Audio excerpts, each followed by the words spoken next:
안녕하십니까. 우리가 살면서 여러 가지 예, 교훈적인 이야기를 듣게 됩니다. 저도 이제 어릴 적에 들은 이야기가 하나 있었습니다. 그것은 다름 아니라 우리가 사람을 괴롭히면 안 된다는 그런 어, 결론을 얻게 되는 어, 그런 유행어나 속담 같은 이야기가 있었죠. 그건 이제 자기 자신이 상대방을 괴롭히면 괴롭히는 사람은 죄로 인해서 두려움을 겪으면서 살게 되고, 또 번뇌에 휩싸여 있는 사람은 상대방이 공격을 하면 뭐 몇 대 맞을 수 있겠죠. 그러면 그 사람은 신기하게 어째서 두 발 뻗고 잘 수 있는 것인가? 즉 어째서 사람은 번뇌에서 벗어나게 되는가? 라는 것입니다.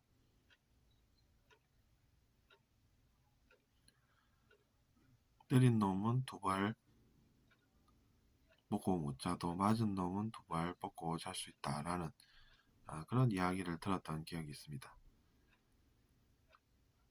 그러니까 상대방을 괴롭히는 사람은 그것이 이제 나쁜 마음으로 한 행동이 되면 그 나쁜 마음의 결과를 체험하게 됩니다. 즉 두려움 속에 살게 된다는 이야기죠. 그것은 상대방도 자기를 왠지 그렇게 괴롭힐 것 같고 그런 생각이 들고, 또 그래서 두려움 속에서 살 수밖에 없다는 이야기입니다. 하지만 이제 맞은 사람은 상대방을 괴롭힌 건 아니고 오히려 이제 마음속에 문제를 가지고 있다가 문제가 이제 정리가 되는 것이죠. 그렇기 때문에 그 사람은 두려움 속에서 살 이유도 없고, 다만 이제 번뇌가 계속 지속이 되느냐 아니면은 나쁜 걸 겪고 번뇌가 사라지느냐의 문제가 되는 것입니다. 그런데 우리가 상대방을 나쁜 마음으로 대하지 않는다라고 하면 그 나쁜 마음의 결과를 우리가 체험을 하지 않아도 된다는 것이죠. 그렇기 때문에 우리가 많은 폭력이 세상에 존재하지만 그런 것은 권할 수가 없다라는 것입니다. 우리가 그것을 권유하지 않는 것은 이유가 있어서입니다. 하지만 그럼에도 불구하고 그 이야기를 무시하고 자유의지를 행사해서 사람들을 괴롭히는 그런 방종을 하는 사람들이 여전히 있긴 하죠.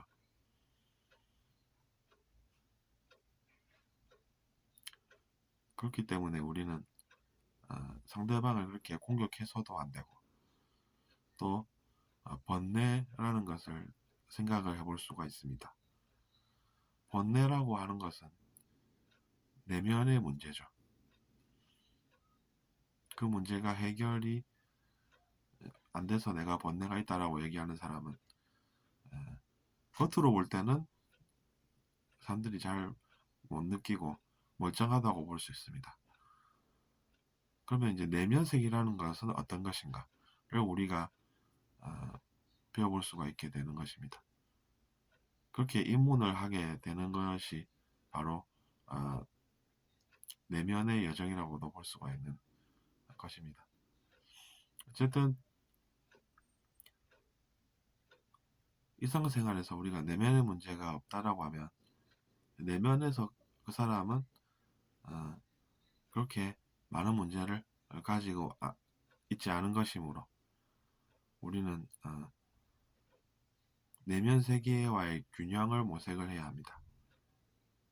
겉으로 뭐 부유하고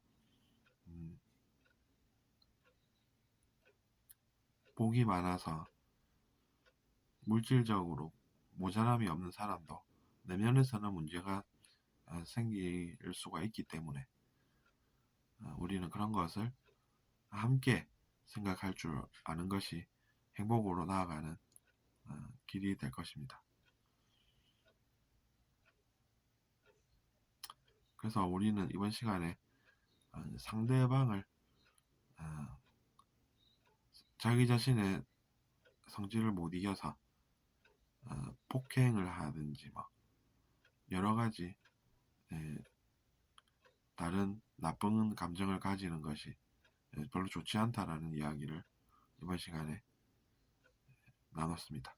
들어주셔서 감사하고 구독 부탁드리겠습니다.